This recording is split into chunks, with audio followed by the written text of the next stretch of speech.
Hi friends, ఈరోజైతే బ్రేక్ఫాస్ట్లో చపాతీ చెన్నా మసాలా కూర చేశానండి. చెన్నా మసాలా కూర చాలా అంటే చాలా టేస్టీగా వచ్చింది. శనగలు నైటే నానబెట్టుకున్నాను.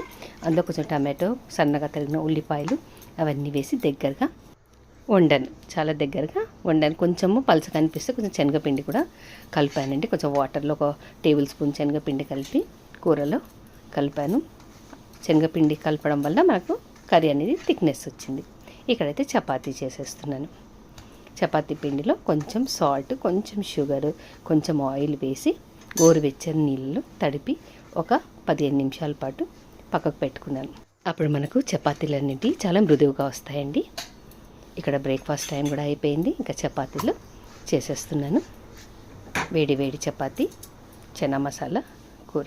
ఈ చనా మసాలా కూర చపాతీలో కాదండి, పూరి కానీ పుల్కా కానీ నాన్లో కూడా, పరోటాలో చాలా టేస్టీగా ఉంటుంది. ఫ్రైడ్ రైస్, బగారా రైస్లో కూడా మంచి కాంబినేషన్. ఇందులో మార్వాడి మేతి వేసుకుంటే ఇంకా చాలా టేస్టీగా ఉంటుంది. ఇదండి ఈరోజు మా బ్రేక్ఫాస్ట్, చపాతీ చనా మసాలా కూర. మీరు బ్రేక్ఫాస్ట్ ఏంటో నాకు కామెంట్ బాక్స్లో తెలియజేయండి. Thank you so much for watching my videos. Please friends, like, share and subscribe to my channel. పక్కనే ఉన్న బెల్ ఐకాన్ని యాక్టివేట్ చేసుకోండి for the updates. Thank you so much for watching my videos.